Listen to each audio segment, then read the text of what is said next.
Hello and good afternoon. Today is September 22nd. My name is Juergen Steinmetz, joining you from eTurboNews and livestream.travel in Honolulu, Hawaii. With me, as always, is Dr. Peter Tarlow in College Station, Texas, and we're bringing you our breaking news show. As always, we start with the weather. It's it's a beautiful day here again. What can I say, Peter? It's sunny and quite hot. So I'm glad I have air conditioning here in my apartment. So how are things in Texas? Actually, today was beautiful.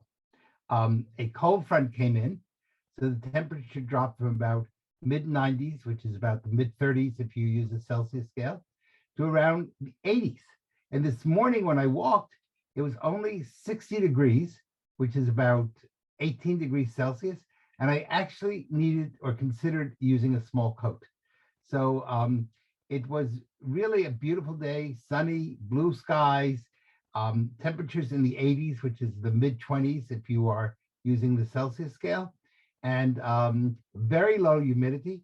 I think for the first time in a long time, it's been prettier in Texas than maybe in Hawaii.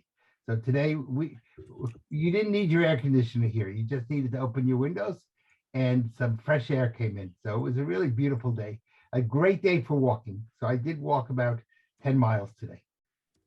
Wow. Well, there's a lot going on in the world outside Texas and outside Hawaii, and probably also in Texas and in Hawaii.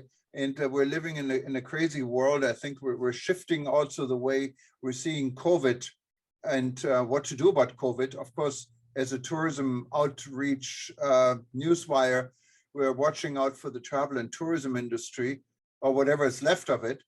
And I think we all have to learn how to live, function, and do business during COVID.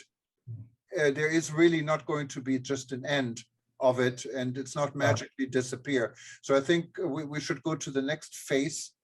We tried to rescue ourselves. We weren't 100% successful, but we do have the vaccine. You just told me Moderna is probably the best, followed by Pfizer. And you got already 3 shots of Moderna, so let's go on and enjoy. Right. The other thing that we really can do, and it's a very inexpensive thing, and that is that obesity is probably the second highest reason that people die from COVID. The first being, of course, age, and you can't reverse aging. That's just the way it is. But we can reverse obesity. And one of the things that we can be doing in the tourism industry is providing lots of opportunities for people to exercise while they're traveling. Now, that means that's hard, because that means if you have a gym in a hotel, you have to clean it on a regular basis. You have to make sure that it's disinfected. We could, though, on the other hand, create paths around hotels where people could walk. People should at least walk a mile or 2 miles a day, which is not really very much. But if they can do that, that will start lowering their weight and upping their ability to fight disease, not only COVID, but other diseases. And of course, if they can get outside with fresh air and sunshine, that's really a very important thing. So, as you know, I'm 100% for vaccines, and I'm 100% for people using all the precautions. But the other side of that, which we're not pushing, and the tourism industry could push it, is hikes, walking in the sun, having people, after they've been vaccinated, eating healthy. We call it the rainbow system of food, where people eat as many different color foods as possible. In other words, foods that have greens in them, purple in them, orange in them, yellow in them, red peppers.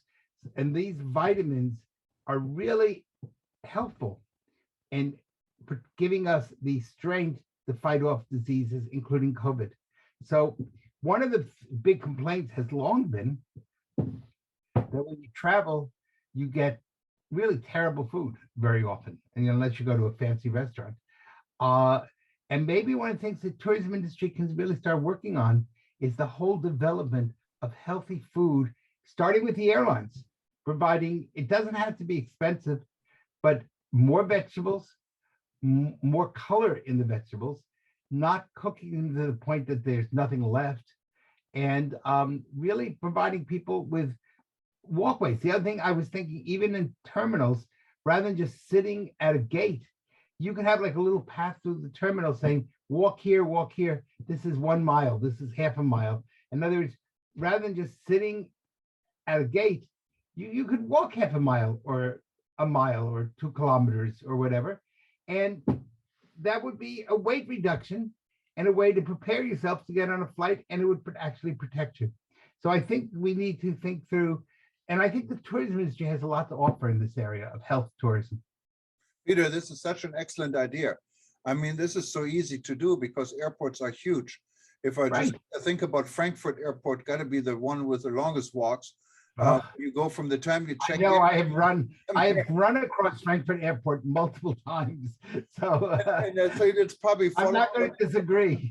It's probably followed by Bangkok if you come in I used to come in on United Airlines many times. What's pretty much was the last day gate in the system. It takes you 30 minutes to get to immigration. So yeah, it's an excellent way. And then the restaurants in the airports could also be providing healthy meals. And again, this is not to take away from the shots. I'm not in any way saying people should not get vaccinated. Very much the opposite. And that people should wear masks where appropriate, et cetera, et cetera. I'm not saying not to do that. I am saying if we could everybody could lose 5 kilos or 10 pounds, you know what? We would cut diabetes, we would cut COVID, we would cut all sorts of other diseases along the way. And in that sense, in the COVID, I don't want to say the COVID disease is a good disease. I'm not trying to say that, but maybe we could find a silver lining, because we are becoming, I believe in the United States, and I think that's also true of Europe, the average person gained between 10 and 30 pounds during the lockdowns. No, and this is definitely, I look at myself, I don't even want to get on the scale. So I agree with you. And what an excellent idea about food. You know, just to give you a little bit feedback, I have a friend who worked for the last 20, 30 years at Lufthansa service company, and he's a chef. He actually, now I think he's in administration, and they sell the food in Munich to airlines, including Lufthansa and United. He usually serves the Star Alliance carriers.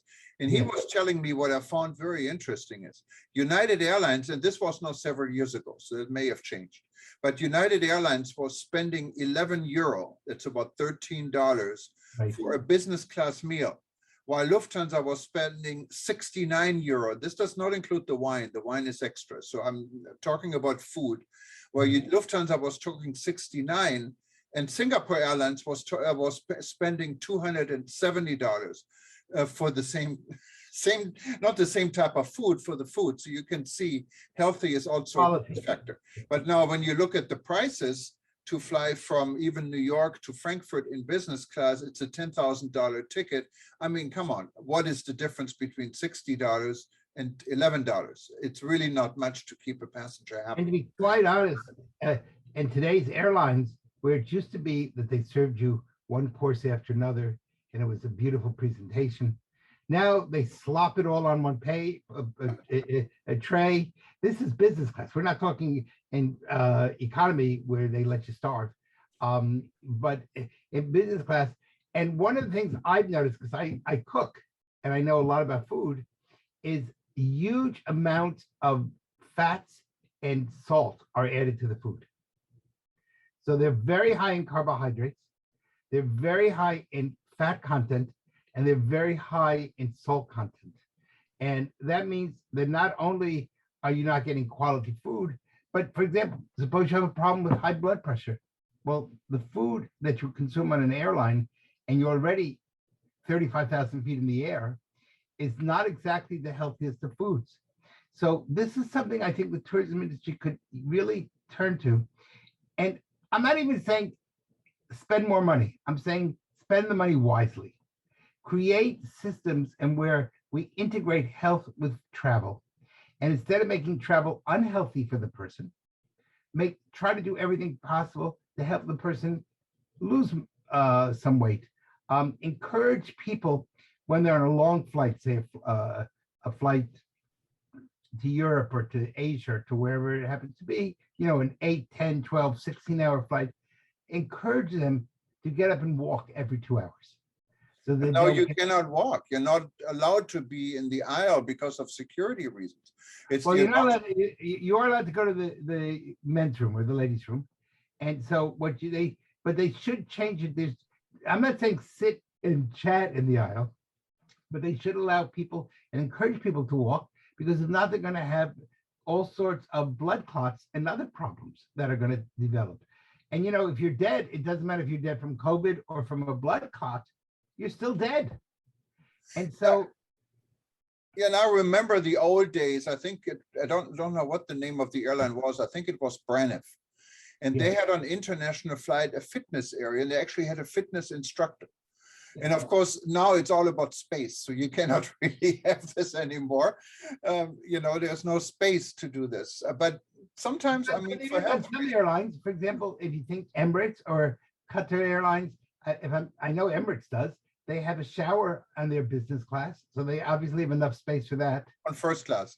Yes, exactly. So, but, they could come up with some guy who could give a little course before the plane takes off, just like the safety. Say, okay, these are things you can do at your seat. This is how you move your legs in circular or counter-circular, clockwise or counterclockwise. These are things that you can apply to your arms. So it wouldn't take any more space, but it would just take one more person on the plane showing people how to be healthy while traveling. And you can even do it by video now. And some airlines started doing this. There's a fitness channel. I know Emirates, you talked about them. They do have a fitness channel, one of their 999 channels they have. So if you right. But they can have it just like in the beginning before you leave for takeoff, and they show the little they tell you how to put on a seatbelt. I don't think there's anybody who flies who doesn't know how to put on a seatbelt. You can get rid of half that stuff, which is pretty meaningless. And now they have it, this is how you put on an oxygen mask. But if you really need to take off your mask before you put on your oxygen mask, what they could do is replace that with, this is how you move your legs. This is how you sitting in your seat, what you can do with your arms in order to fight against thrombosis, in order to fight against blood clots, in order to use up some calories while seated for 6 hours. So these are creative ideas that the airline industry or the travel could really be incorporating. Yeah, and some things just take a long time. Most of the world still goes by the Iranian leadership when it comes to lights on the airlines, because Iran Air, as far as I understand, is the only airline left in the world where you can smoke. But why do all the hundreds of other airlines in the world still have a no smoking sign? Doesn't make a lot of sense. No, because nobody can smoke. So you don't really need a light for this. You put a sign up. And on top of that, I've been on airlines where the light behind the no smoking sign wasn't working. And so we were delayed 3 hours until they could get a light bulb to light up a sign that nobody's allowed to use. So, but anyway, I think that's a real interesting concept that we should be talking about in tourism. And, there's certainly are major problems around the world. On the other hand, there's some good things. Europe and the United States seem to be pretty much reopening for each other. And so that's going to make life a little bit easier. Of course, there are border crises around the world, and that's going to be a real challenge, especially here in the United States on the southern border. But you have those challenges also in Greece is building a wall now between it and Turkey, and you have one in Hungary, and you have one in Serbia. So you have, other border crises, or not border crises, but border demarcations that are taking place. So that, and of course, the other big challenge I think we're going to see, and we'll have to talk about it later times, is the fact that inflation is really starting to impact the world of tourism. Now, the country that probably is going to face the worst inflation is the UK. And their inflation rates will possibly really impact the way British people can afford to travel, because the bottom line is a 5% inflation rate to one person is not the end of the world. But if you're talking of a family of five, now it's really 5 times 5. So it's a different type of cost factor. And I think you're going to see a real decrease in long-term travel, not only because of COVID, but also because of price rises. I noticed that going to Washington, wow, from Texas, it used to be $230 or $300. Then it was $400. Then it was $500. In November, when I go back for Thanksgiving, it's $700. So in a few months, it's gone from, 300 to 700. That's a huge increase. And if you're doing that on a family, people are going to start thinking, maybe I need to drive. Yeah, but of course, it depends on the route and also how much competition there is. I can tell you our flights right now from Hawaii to the US mainland, you can find flights on almost any carrier for less than $200 round trip. And I cannot remember this happened except for one time when we went through very tough times in the 90s. So not all the flights are expensive. Yeah, but I'm not talking only in flights. I'm talking about the fact that food inflation has become very expensive. In other words, I can't afford to buy a flight if I can't afford to feed my family. No, absolutely. And the problem in supermarket prices are through the roof. Kroger's, which is one of the larger supermarket chains in the United States, has now said that we should expect 10 to 12% increase in the cost of food for the end of the year. Well, if you're a family and you're earning $40,000 or $50,000, you're not going on vacation if you have a 10% increase in food costs. No, and this is definitely a big problem when it comes to food prices, and also even more so many of the items, sometimes the more affordable items are simply not available because of COVID. Manufacturer had not produced enough. Sure. So you go to even stores like Costco here, you find a lot of shelves empty. Yeah. Yeah, there's a lot of, my daughter was discussing that with me in Costco in Washington, this was missing and that was missing, etc. That's, by the way, not only in the United States, it's around a good part of the world. And the other part of that is as gas prices go up, the fuel prices go up, that means trucking prices go up. And that impacts not, or in the case of Hawaii, it would be shipping prices. But in most of the United States, it's trucking prices. And also in Europe. In Europe now, because of the common market, because of the EU, food is no longer just locally grown. It's grown in different regions and then brought around the European market. And that means hotels have to change. Restaurants are going to have to charge more because what can they do? Texas, where there's food is fairly inexpensive, but I noticed, for example, salads, where they would say it would be unlimited salad. Now it's one serving. So they haven't raised the price, but they've cut the quantity. Right. And this is definitely the same here. For some strange reason, what I never understand here in Hawaii, local food is the most expensive food. So it's cheaper to buy milk, what is shipped in from California or the state of Washington, than milk, what is coming from the Big Island. And I never understood why this is. Even coffee, if you buy Kona coffee, it's so much more expensive than buying coffee from Kenya or from some other parts of the world. Maybe they export it. Well, there's look at the milk situation in Europe. Many times you can buy milk made in an EU country like Holland cheaper in Russia than you can buy it in Holland. Yeah, yeah. Yeah, I know it. I'm not sure I understand all the economics of agriculture, but I do know enough in tourism to know that if a restaurant has to pay 10% more for its food, it's going to have to raise its prices. And if you can only do one or two things, you either raise your prices or you cut back on your quantity or your quality. And so, and either way, that hurts the tourism industry, no matter how you play it. So that really brings us back, I think, for today to the whole question we started off about health and tourism. Can the tourism industry provide good, healthy food and other activities that allow people to travel safely be vaccinated. I'm not again in any way saying not to be vaccinated. Be vaccinated.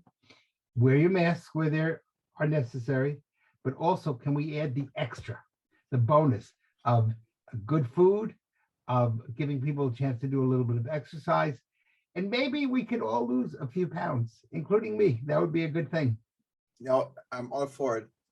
So All right. let's travel to lose weight. So that's a good thing. That would be a whole new theme. Okay. We could call Starvation Airlines. Absolutely. Well, Peter, All right. a pleasure. I'll talk to you soon. As Yes. soon as I'm we looking have more forward to it. breaking news, we're going to be here.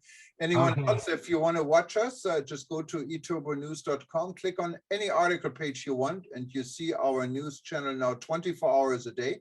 Some of this, of course, are repeats, but we have an interesting selection of news items you like to watch. We also sometimes sneak in some up-to-the-minute items in from partners we have around the world.